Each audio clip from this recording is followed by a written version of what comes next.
오늘 이 아침 우리에게 주시는 하나님의 말씀 예레미야 40장 13절에서 16절에 있는 말씀이 되겠습니다. 13절에서 16절에 있는 말씀 한 목소리로 합독하시겠습니다. 가레아의 아들 요하난과 들에 있던 모든 군 지휘관들이 미스바에 사는 그다랴에게 이르러 그에게 이르되 암몬 자손의 왕 바알리스가 내 생명을 빼앗으려 하여 느다냐의 아들 이스마엘을 보낸 줄 내가 아느냐 하되 아히감의 아들 그다랴가 믿지 아니한지라. 가레아의 아들 요하난이 미스바에서 그다랴에게 비밀이 말하여 이르되 청하노니 내가 가서 사람이 모르게 느다냐의 아들 이스마엘을 죽이게 하라.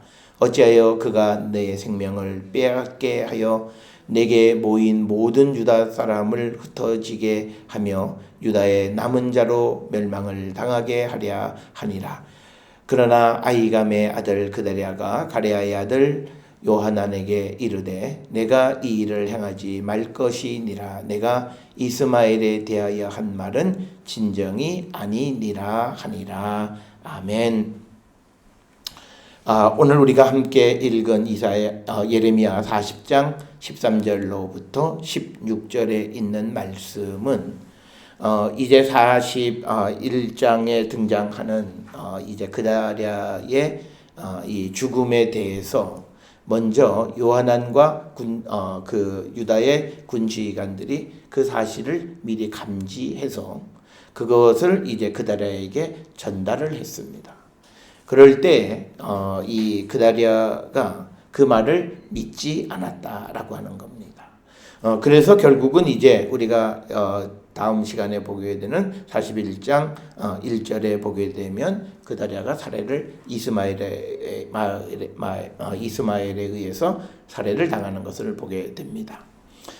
오늘 주시는 이 본문의 말씀을 통해서 우리가 한 가지 우리가 꼭 기억하셔야 되는 건 지금 현재 그다랴에게 예레미야가 있습니다.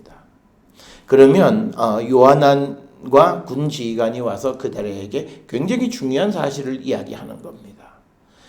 이것은 뭐냐면 당신을 죽이고 지금 그렇지 않아도 이 미스바에 모여 있는 유다 백성들을 더 흩어지게 하기 위해서 암몬의 왕이 이게 계략을 꾸민 거다. 그러니까 지금 요하난이 뭐라고 그러냐면 자기가 가서 그 이스마엘을 죽이겠다 이렇게 이야기를 합니다. 그러니까 그다랴는 그 말을 믿지 않았고 그 다음에 이제 15절 16절에서 이제 그에게 내가 이 일을 행하지 말 것이다 이렇게 이야기를 합니다. 우리가 이 역사 속에서 우리가 좀 안타까운 것은 뭐냐면 이 그다랴가 이런 소위 첩보나 정보를 얻었으면 적어도 하나님의 사람이 옆에 있으면 그 하나님의 사람에게 물어볼 줄 알아야 돼요. 그런데 대부분의 사람들이 그렇게 하지 않는다라고 하는 거예요. 오늘날 우리가 세상을 살아가면서 많은 사람들이 어떤 자리를 하거나 어떤 일을 할 때까지는 열심히 하나님 앞에 기도해서 그 자리에 올라서요. 그런데 정작 그 자리에 간 다음부터는 하나님에게 여쭙지를 않아요. 그래서 결국은 그 일을 잘 완성하지 못하는 일들을 우리는 종종 보게 되는데 오늘 우리가 보시는 그 이야기도 결국은 그다랴도 그와 마찬가지예요. 물론 우리가 큰 틀에서는 이 그다랴를 살해하고 하는 모든 것도 하나님의 계획 속에서 진행되기는 하는 거지만 그러나 이런 일들이 벌어지는 가운데 이렇게 그다랴가 살해되고 하는 것은 그다랴가 영적으로 듣지 않는 것 그냥 일반 사람들과 똑같다라고 하는 거예요. 그래서 오늘 우리가 주시는 이 말씀을 통해서 우리는 내가 하나님에 의해서 모든 것이 되었다고 고백하면 그것에 이루어지는 모든 것에 대해서 하나님의 자문을 구해야 돼요. 이게 구약시대 때에는 이때에는 아직 사람이 직접 하나님과 소통할 수가 없었어요. 제사장이나 예언자를 통해서 하나님의 뜻을 묻게끔 되어 있어요. 그러나 오늘 우리가 살고 있는 이 시대는 예수께서 성전의 휘장을 갈라주셔서 우리와 하나님 사이에 직접적으로 우리가 교류, 즉 하나님 앞에 고할 수 있고 여쭐 수 있고 하나님의 인도함을 받을 수 있는 길이 열렸다는 거예요. 우리가 지난 금요일에도 우리가 그 기도에 대해서 우리가 말씀을 나누었을 때도 우리에게 이렇게 자유롭게 하나님 앞에 아뢰일 수 있는 길이 열렸음에도 우리는 하나님께 여쭙지 않아요.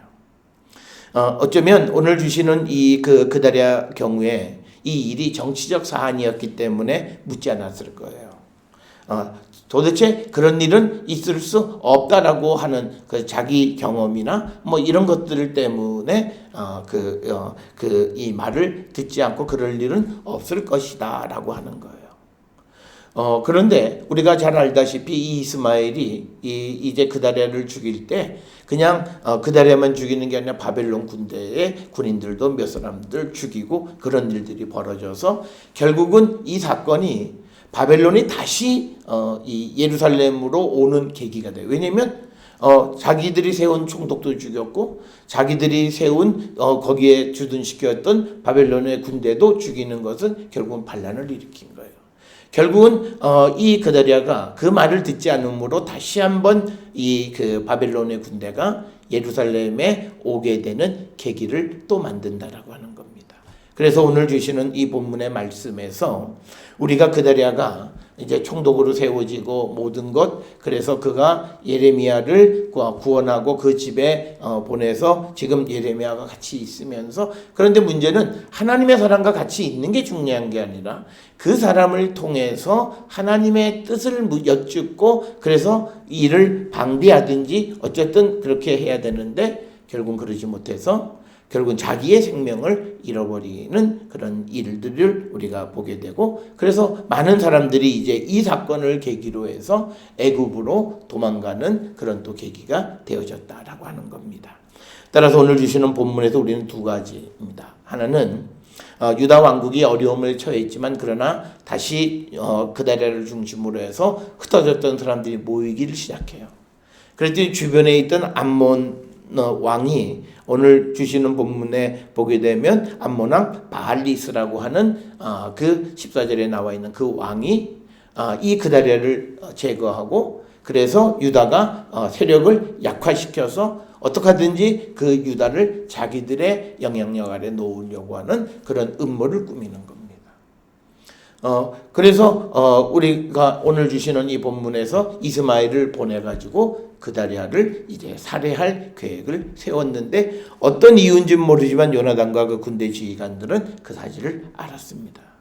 그래서 그것을 미리 알려준 거죠. 그러니까 우리가 참 답답한 건 뭐냐면 모르고 당하는 것은 뭐 어떻게 했습니까? 그러나 이미 그 사실을 방비할 수 있고 막을 수 있음에도 우리가 어떤 어려움을 그냥 당하게 되어지는 그런 일들, 우리에게는 그런 일이 없어야 되겠다. 특히 우리가 하나님에게 여쭙지 않고 하나님이 또 우리에게 경고를 주시고 어떤 방법을 통해서 채널을 통해서 우리에게 말씀을 주시고 어떤 사건에 대해서 준비할 수 있는 그 길을 열어주셨음에도 우리가 듣지 아니함으로 말미암아서 어려움을 당하는 그런 일들이 있어서는 안 된다라고 하는. 그래서 우리에게는요 들을 길가 열려 있어야 되고, 특별히 오늘 우리가 살아가는 시대에 우리에게 예언자는 다른 것 아니라 하나님의 말씀으로 이미 주어지셨어요. 그래서 우리가 세상을 살아가면 어떻게 살아가야 되는가라고 하는 것을 구약시대 때에는 그 건건마다 예언자들을 통해서 하나님의 말씀을 주셨다면 오늘 우리에게는 성경을 통해서 보편적으로 우리가 세상을 살아가는 삶의 기본 원리를 주셨어요. 그래서 우리가 이 말씀을 듣고 살아감으로 우리에게 오는 재앙 그리고 우리에게 오는 여러 가지 환난과 역경에 대해서 우리가 준비할 줄 아는 그런 사람이 되어야 한다. 물론 어떤 환난이 하나님이 보내주시는 것, 하나님이 겪게 하시는 거면 우리가 어쩔 수는 없어요. 그러나 그 어쩔 수 없이 당하는 환난 속에서 우리가 하나님을 만날 수 있는, 그래서 믿음의 사람이 하나님이 보내주시는 환난, 우리가 저항할 수 없는 고난이 온다고 할 때 그때 믿음이 있고 없고의 차이는 그 속에서 하나님을 만나는 사람과 하나님을 만나지 못하는 것. 그래서 오늘 주시는 이 본문에서 이 그다랴 총독은 결국은 어디에 41장 1절에 보면 그 암몬 그 바알리스가 보낸 이스마엘에 의해서 살해를 당하게 되어집니다. 그래서 우리는 들을 길을 갖고 갖고 우리가 살아감으로 어떤 한 사건을 통해서 우리에게 어떤 큰 역사적 변화가 나타나게 해서는 안 된다라고 하는 거예요. 오늘 우리가 살아가는 세상에서도요, 우리에게 작은 일 하나, 그때 참 그랬었으면 하는 그 일 하나 때문에 인생의 전체적인 방향이 바뀌어지는, 그리고 또 본인이 원치 않는 그런 방향으로 살아가는 사람들이 많이 있습니다.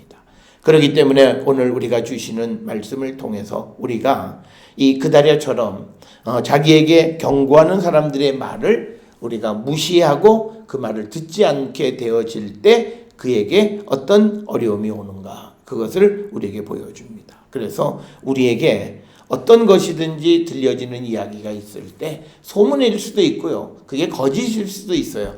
그러면 우리에게는 그 모든 것을 하나님 앞에 가져가야 됩니다. 하나님, 내가 이런 소문이 들립니다. 그런데 이 말에 정말 진위가, 또 하나님의 계획은 어디 있습니까? 라고 하는 그 질문을 우리가 드릴 줄 알아야 돼요. 그런데 대부분의 사람들은 자기를 너무나 과신하거나 또는 누군가가 어떤 말을, 어떤 일을 꾸민다라는 이야기를 듣고 분노해서 결국은 하나님 앞에 여쭙는 일을 하지 못하고, 그래서 알려주는 일을 당하는 경우들이 많습니다. 우리가 알다시피 이 예레미야가 유다가 바벨론에서 망할 것이다라고 하는 예언을 했던 이유는 그렇게 당하라고 얘기한 게 아니에요. 너희들이 이 말을 듣고 돌이켜서 그 일을 당하지 말라고 우리에게 예언을 준 거예요. 그러니까 우리가 예언을 잘못 이해하면 누구에게 재앙을 선포하는데, 재앙을 선포하는 것에 전제가 있어요. 하나님의 말씀을 듣지 않으면. 그러니까 그런 일에 대해서 이야기하는 건 너 운명 결정론처럼 너는 이렇게 될 거야, 이걸 얘기하는 게 아니라, 예언과 운명 결정론의 차이는 뭐냐면, 내가 하나님의 말씀을 듣고 돌이키면 계획했던 일도 바뀐다라고 하는 거죠.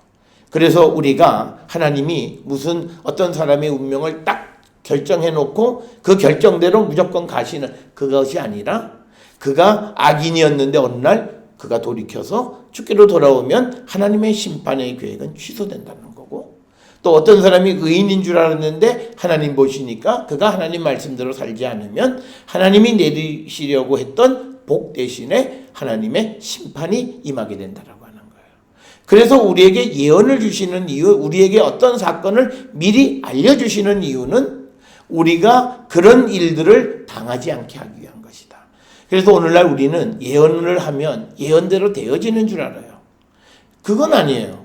우리가 어떤 일이 내게 당신 부정적인 어떤 일이 잘 안 될 거야 라고 하면, 그런 말을 듣고부터 내가 그 일에 대해서 돌이켜서 내가 하나님께로 돌아가면 절대 그는 망하지 않아요. 그런데 우리는 저 사람이 하나님이 주셨으니까 저 말대로 될 거야 라고 하는 운명 결정론적으로 그냥 몰려가 버려요. 그래서 결국은 우리가 얼마든지 피할 수 있는 길을 주셨음에도 우리가 영적으로 닫혀 있어서 결국은 그 어려움을 그대로 당하고 만다라는 거죠. 오늘 주시는 본문의 말씀에서 우리가 요하난이나 군대 지휘관 미스바의 군대 지휘관들이 어떻게 그 정보를 얻은지는 알 수가 없어요. 그렇다면 이 지금 그다리아는 자기에게 있는 예레미야에게 가서 내가 오늘 이러이러한 말을 들었습니다. 하나님, 이 하나님의 뜻이 무엇인지를 정말 하나님께서 이 지금 흩어졌던 사람들을 나를 세워서 다시 이렇게 모아주셨는데 다시 우리가 이렇게 흩어져야 되고 정말 이 나라가 어려워지게 되어지는 게 하나님의 뜻입니까? 아니면 우리가 어떻게 해야 됩니까? 라고 하는 것에 대한 언급이 없고 그냥 이런 지하에 거절하는 거예요. 오늘 주시는 이 요한은 아주 과격하게 민족주의자 같아요. 그러니까 유다를 이제 흩어지게 하고 유다의 남은 자로 멸망을 당하게 하려고 한다니까 그런 사람을 제거하고 그 사람을 죽이겠다, 이렇게 과격한 대안을 제시할 때 그다리아는 그렇게 하지 말라라고 이야기를 하고, 그로 말미암아 결국은 그다리아가 이스마엘에 의해서 죽임을 당하게 된다. 그래서 우리는 오늘 이 사건, 정말 어렵게 나라가 멸망한 상황 속에서 다시 남아있는 자들을 모으고 그곳에 하나님의 사람 예레미야까지 있음에도 불구하고 어처구니 없는 일을 당하게 되어졌다라고 하는 겁니다. 그래서 우리도 마찬가지예요. 우리 안에 주님이 계시고 내가 늘 주님을 의지하고 주님을 따라간다 하면서도 우리가 어떤 일에 대해서 또 어떻게 들리는 이야기에 대해서 우리가 하나님께 여쭈지 않는 거예요. 그래서 결국은 그 일에 자기도 모르게 휩쓸려가고 그런 나쁜 영향을 그대로 겪게 되어지는 그런 일들을 우리가 많이 보게 됩니다. 그래서 우리가 듣기 싫은 이야기가 들리거나 또 자기에 대해서 부정적인 이야기가 들려 기분은 나빠요. 그런데 우리가 그 이야기를 들리게 하신 하나님의 뜻이 무언가를 생각해 보면 돼요.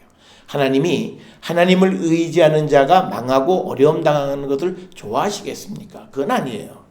그런데 문제는 우리가 그 이야기를 듣고 하나님 앞에 그걸 가져가기를 생각하기보다는 인간의 육신적인 생각에 분노하고 진노하고 화내고 그러므로 말미암아 자기 감정을 표출하다가 결국은 하나님께로 가져가서 문제를 해결하려고 하는 소위 골든타임을 놓치는 거예요. 그래서 우리는 어려움을 당하는 거예요. 그래서 우리가 하나님은 우리에게 당할 모든 일을 미리 알려주신다는 거예요. 그것은 준비하고 우리가 그 어려운 일을 벗어날 수 있는 그 길, 그 말은 내가 너희들에게 모든 삶에 어렵고 어떤 일들의 모든 것을 알려주는 건 뭐냐면 모든 일을 우리가 가지고 하나님께로 가라는 거예요. 이것이 잘 되면 잘 되는 것을 가지고 하나님께로 가는 거고 내가 잘 안 되면 안 되는 걸 가지고 하나님께로 가면 거기에서 하나님은 그 일에서 우리에게 오는 부정적인 걸 무조건 당하게 하시는 것이 아니라 혹 하나님의 계획이 있다 할지라도 우리가 피할 수 있는 길을 하나님이 열어주시는 분이시다라고 하는. 그래서 오늘 우리가 주시는 이 짧은 말씀에서 너무나 아주 단호하게 이 그다리아가 요하난과 그 군대 장관들의 그 이 건의죠. 그리고 어떻게 보면 반란의 첩보를 입수한 굉장히 중요한 소위 오늘날로 얘기하면 1급 비밀에 해당하는 굉장히 중요한 이야기를 말하지만 그러나 그 이야기가 너무 엄청나니까 이 그다리아가 믿지를 않는 겁니다. 그래서 이 14절에도 보게 되면 이스마엘을 보내서 너를 죽이려고 한다. 그랬더니 아이감의 아들 그다리아가 믿지 아니했다. 그러니까 다시 15절에서 가레아의 아들 요한이 미스바에서 그다리아가 다시 비밀하게 이야기 반복하는 거예요. 내가 가서 사람이 모르게 느단의 아들 이스마엘을 죽이게 하라. 어찌하여 그가 내 생명을 빼앗게 하여 너에게 모인 모든 유다 사람을 흩어지게 하며 유다의 남은 자로 멸망을 당하게 하랴. 그러니까 그것에 대해서 믿지 않으니까 다시 한번 반복적으로 15절에서 이야기를 합니다. 그러나 그 16절에서 그다리아는 요하난에게 이르되 내가 이 일을 행하지 말 것이라. 내가 이스마엘에 대하여 한 말은 진정이 아니니라. 그러나 이제 결과적으로 보면 그건 사실이었습니다. 그러니까 결과적으로 보면 이제 41장의 이야기를 보면 그다리아의 판단이 틀린 겁니다. 그러면 왜 그다리아가 이런 판단에 미스를 할 수밖에 없었느냐? 그것은 자기 곁에 있는 하나님의 사람을 통해서 하나님께 여쭙지 않고 자기의 이성에 의해서 판단합니다. 특별히 그 믿지 않았던 이유는 뭐냐면 바빌론 군대가 와서 이제 예루살렘뿐만 아니라 유다를 멸망시키고 또 주변에는 암몬, 모압, 에돔도 다 정복을 했어요. 그러니까 뭐냐면 전체가 바벨론의 영향력 아래 있다고 생각하는 거예요. 그러니까 그 사람들이 나도 바벨론에 의해서 총독이 된 나를 어떻게 할 거라고 생각을 안 했던 거예요. 그런데 똑같이 큰 그 바벨론 아래에 있지만 또 그 안에서 민족적인 차이가 다 생기는 거예요. 암몬은 암몬대로, 모압은 모압대로, 에돔은 에돔대로, 그리고 또 그 유다는 유다대로 자기들의 어떤 민족적인 정석끼리 부딪히게 된 겁니다. 그래서 결국은 요 틈을 타서 암몬의 왕 바알리스는 자기의 영역을 확장시키고 싶었던 거예요. 그래서 결국은 지금 혼란한 때에 그다리아를 제거하게 되면 제일 지리적으로 가까운 게 암몬이에요. 그러니까 우리가 예루살렘에까지 영향력을 확대하자라고 하는 그런 음모를 충분히 꾀할 수 있는 거예요. 그러니까 이 요하난과 군대 장관들은 그 사실을 알고 움직임을 미리 캐치하고 어떤 정보를 통해서 그 이야기를 그다리아에게 전달합니다. 그런데 그 중요한 이야기를 너무나 단순하게 처리하는 그달의 모습. 예레미야가 같이 있음에도 불구하고 그의 도움을 구하지 않는 모습. 그래서 결과적으로 41장에 보면 이제 그다랴가 살해를 당하게 되고, 또 뿐만 아니라 미스바에 있는 다른 이스라엘 사람과 바벨론 군인들을 다 죽여버리게 된다라고 하는 겁니다. 그리고 또 예루살렘으로 그 순례왔던 순례자 80여 명도 죽여버리게 되는 거죠. 그런 일들이 벌어지게 돼서 이제 사람들이 또 애굽으로 도망가는 일이 벌어지고, 유다 땅은 다시 바벨론의 군대에 의해서 다시 짓밟히는 그런 어려운 역사를 다시 겪게 되어진다. 따라서 우리는 이 그다랴처럼 어떤 일들에 대해서 자기의 어떤 생각으로 판단하기보다는 우리는 모든 것을 하나님께로 가져가서 하나님의 판단을 받으려 하는 그런 삶의 자세가 있다면, 우리는 모든 어려움, 하나님이 하시는 일 가운데에서도 우리가 큰 어려움을 겪지 않고 모든 일을 준비할 수 있게 인도하시는 그 하나님의 인도함을 받는 자들이 되어야 한다. 특별히 우리가 이런 관점에서는 우리가 늘 내가 잘 할 줄 아는 것, 늘 내가 잘하는 것, 내가 항상 해왔던 것, 그런 일들에 대해서 우리는 하나님께 여쭙지 않아요. 그런데 그것이 바로 우리가 하나님께 여쭤야 될 일이고, 바로 그런 일 가운데에서 문제가 생기고 내가 잘 판단한다고 하는 그 판단력에 실수가 생겨서 인생에 큰 어려움과 믿음의 큰 시련을 겪게 되어지는 그런 경우들이 많이 있습니다. 그래서 결과적으로 오늘 이 그다랴는 교만했던 거예요. 그래서 결국은 말을 듣지 않습니다. 교만한 사람의 가장 큰 특성은요, 말을 듣지 않아요. 주변 사람의 말을 듣지 않을 뿐만 아니라 하나님의 말씀까지도 듣지 않는 거예요. 그 모습이 바로 시드기야와 그 이전에 유다의 왕국 말기의 왕들의 특징이고 백성들의 특징이었듯이, 오늘 그다랴 역시도 마찬가지로 그래서 결국은 또 이 나라가 어려움에 휩싸이게 되어졌다라고 하는 것, 그것을 통해서 우리도 우리가 어려움 속에서 다시 일어나면 항상 우리가 조심해야 되는 건 나와 비슷한 처지에 있는 사람들이에요. 그 사람들이 내가 다시 회복되어지는 것을 좋아하지 않는 사람들이 많아요. 오늘 우리가 주시는 이 말씀에 같이 바벨론에서 망한 처지에 그래도 옆에 나라가 다시 저렇게 그다랴를 통해서 나라가 잘 형성이 되니까 참 다행이다, 이게 아니라 저 혼란할 때 내가 어떻게 좀 저것까지 또 가져볼까 하는 탐욕, 그리고 야망, 욕망, 이런 게 작동을 하기 때문에, 그래서 우리가 다시 하나님에 의해서 회복되어지는 어떤 회복의 길을 걸어갈 때 가장 가까이 있는 사람들이나 주변이 나의 길을 방해할 수 있다라고 하는 사실. 그래서 우리는 모든 길을 걸어갈 때마다 하나님의 인도함을 받고 하나님께 여쭙는 그런 삶을 살아서 우리가 알지 못하는 곳에 있는 어떤 음모를 미연에 방지하고 하나님의 도우심과 보호하심을 받는 우리 모두가 될 수 있기를 주의 이름으로 축원합니다.